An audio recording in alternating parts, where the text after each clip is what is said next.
नमस्कार।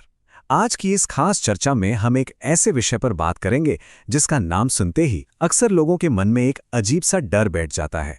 शनि की साढ़े साती, है ना? खैर, आज का हमारा लक्ष्य बिल्कुल यही है। इस डर को जड़ से खत्म करना और इससे जुड़ी भ्रांतियों को हमेशा के लिए दूर करना। तो चलिए, बिना किसी देरी के शुरू करते हैं और समझते हैं कि ये पूरा मामला आखिर है क्या। अब सबसे पहला और बड़ा सवाल जो दिमाग में आता है वो ये कि क्या साढ़े साती सिर्फ और सिर्फ एक दंड है, एक सजा है। ज्यादातर लोगों को शायद यही लगता हो, लेकिन हमारे स्रोत इस आम मिथक को पूरी तरह से गलत साबित करते हैं। असल में शनिदेव को सिर्फ सजा देने वाला नहीं, बल्कि एक बहुत ही सख्त शिक्षक या मार्गदर्शक माना गया है। तो ये समय हमारी परीक्षा का जरूर होता है, लेकिन इसका असली मकसद इंसान को सही रास्ते पर लाना है। आज के इस विश्लेषण की रूपरेखा कुछ इस तरह रहेगी। सबसे पहले साढ़े साती क्या और क्यों है, दूसरा इसके 3 चरण, तीसरा जीवन शैली और व्यवहार में बदलाव, चौथा लाल किताब के विशेष उपाय और अंत में आध्यात्मिक और ज्योतिषीय समाधान। तो संदर्भ को समझने के तुरंत बाद हम कुछ बेहद व्यवहारिक और काम के उपायों पर भी बात करेंगे। चलिए अपने पहले भाग की तरफ बढ़ते हैं। 1. साढ़े साती क्या और क्यों। देखते हैं कि यह बहुचर्चित अवधि असल में है क्या।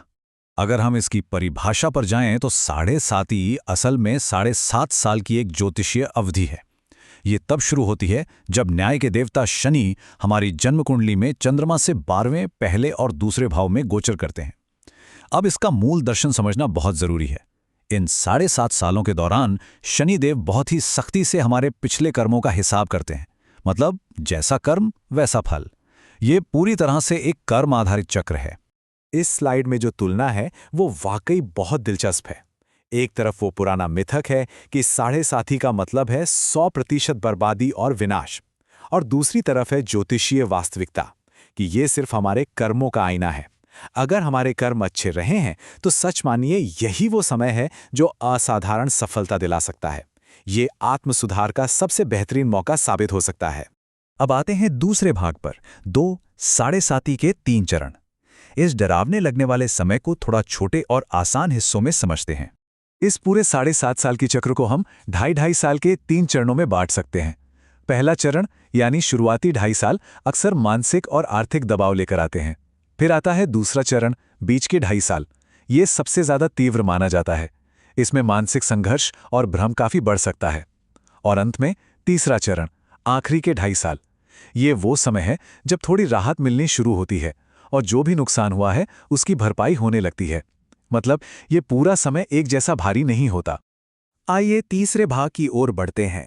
3 जीवन शैली और व्यवहार में बदलाव। यहाँ हम उन बदलावों की बात करेंगे जो हमें अपने अंदर लाने चाहिए। स्रोतों के अनुसार शनिदेव को प्रसन्न करने के लिए कुछ बेहद सख्त नियम हैं। उन्हें तामसिक चीजें बिल्कुल पसंद नहीं हैं, इसलिए मांस, शराब और अंडे से पूरी तरह दूर रहना चाहिए। इसके साथ ही हमेशा सच बोलना, अनैतिक प्रेम संबंधों से बचना और दूसरों का, खासकर अपने से बड़ों का सम्मान करना बहुत जरूरी है। एक और बहुत ही खास बात बताई गई है, अपने चाचा यानी पिता के भाइयों की सेवा करना। कुल मिलाकर ईमानदारी और साफ सुथरा आचरण यहाँ सबसे बड़ी चाबी है। अब जरा इस विशिष्ट शारीरिक बदलाव पर गौर कीजिए। लाल किताब साफ तौर पर कहती है कि अगर शनि अशुभ स्थिति में है तो अपने शरीर या माथे पर सरसों का तेल भूलकर भी ना लगाएं। इसकी जगह नारियल या तिल का तेल इस्तेमाल करें। सरसों का तेल सिर्फ और सिर्फ दीपक जलाने के लिए है। ऐसा इसलिए कहा जाता है क्योंकि इसे सीधे शरीर पर लगाने से मानसिक अस्थिरता और गुस्सा बढ़ सकता है ना? बहुत ही छोटी लेकिन गहरी बात। हमारा चौथा भाग काफी खास है। 4 लाल किताब के विशेष उपाय। चलिए कुछ बेहद दिलचस्प और अचूक अनुष्ठानों को समझते हैं। सफेद सुरमा लगाने का यह अनुष्ठान बहुत ही विशिष्ट है।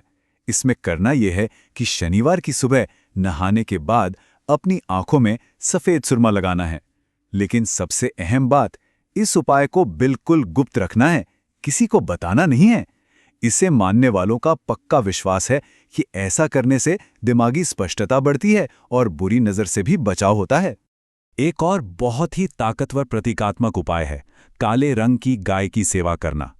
हर शनिवार को एक काली गाय को रोटी, गुड़ या हरी घास खिलानी चाहिए। इसे सिर्फ एक उपाय नहीं बल्कि धीरे धीरे अपने जीवन के कष्टों को कम करने का एक बहुत ही असरदार तरीका माना जाता है। अब ये उपाय देखिए, ये ऊर्जा को संतुलित करने का एक बहुत ही अनोखा तरीका है। सबसे पहले अपना वजन बिल्कुल सटीक तरीके से मापें, फिर अपने वजन के एकदम बराबर लोहा लें और शनिवार के दिन किसी ज़रूरतमंद लोहार को वो लोहा दान कर दें। ये अपने आप में एक बहुत ही भारी भरकम कर्मकांड है जो संकटों को दूर करने के लिए किया जाता है। इसके अलावा पशुओं की देखभाल और दान पुण्य से जुड़े कुछ और उपाय भी हैं, जैसे 3 कुत्तों को, खासकर काले कुत्तों को खाना खिलाना, नागपंचमी के दिन सांपों को दूध चढ़ाना, या फिर किसी साधु या भूखे इंसान को लोहे का तवा या अंगीठी दान करना। इन सभी खास कर्मों को एक तरह का सुरक्षा कवच माना गया है जो मुश्किल वक्त में हमारी ढाल बनते हैं। लेकिन ठहरिए, यहाँ स्रोतों से सीधे तौर पर एक बहुत बड़ी चेतावनी दी गई है। बिना किसी ज्योतिषी की सलाह के आंख बंद करके शनि की चीजों का दान कभी ना करें, जैसे काला कपड़ा, लोहा या सरसों का तेल। अगर शनि आपकी कुंडली के किसी अशुभ भाव में बैठे हैं तो ये दान फायदे की जगह बहुत बड़ा नुकसान भी करा सकता है। इसलिए विशेषज्ञ की सलाह सच में बहुत जरूरी है। चलिए अब अपने आखिरी भाग पर आते हैं, 5 आध्यात्मिक और ज्योतिषीय समाधान। देखते हैं कि शांति के लिए कौन से पाठ और रत्न बताए गए हैं। मानसिक शांति और शनिदेव की कृपा पाने के लिए कुछ रोजमर्रा के आध्यात्मिक अभ्यास बहुत काम आते हैं, जैसे हर दिन 108 बार शनि मंत्र ओम शम शनायश्चराय नमः का जाप करना, शनिवार के दिन हनुमान चालीसा का पाठ करना, या फिर शनिवार का व्रत रखना और पीपल के पेड़ के नीचे सरसों के तेल का दीपक जलाना। ये चीजें मन को बहुत ठहराव देती हैं। इसके अलावा राहत के लिए कुछ ज्योतिषीय वस्तुएं भी सुझाई गई हैं, जैसे धार में शनि मंत्र उपचार पोटली की स्थापना करना, 7 मुखी रुद्राक्ष पहनना, या शनिवार के दिन धतूरे की जड़ धारण करना। नीलम रत्न पहनने का भी जिक्र है, लेकिन फिर से वही बात, नीलम जैसा अत्यंत शक्तिशाली रत्न पहनने से पहले किसी विशेषज्ञ की सलाह लेना 100% अनिवार्य है। तो इस पूरी चर्चा के बाद हम एक बहुत ही गहरे विचार पर आकर रुकते हैं। 7.5 क्या ये एक संकट है या आत्मसुधार का एक सुनहरा अवसर? सब कुछ इसी बात पर निर्भर करता है कि हम इसे किस नजरिए से देखते हैं। क्या हमें इस दौर से खौफ खाना चाहिए या फिर इसे अपने कर्मों को सुधारने और जिंदगी को एक नई दिशा देने के मौके की तरह अपनाना चाहिए? विचार जरूर कीजिएगा। आज के इस विश्लेषण में हमारे साथ जुड़ने के लिए बहुत बहुत धन्यवाद।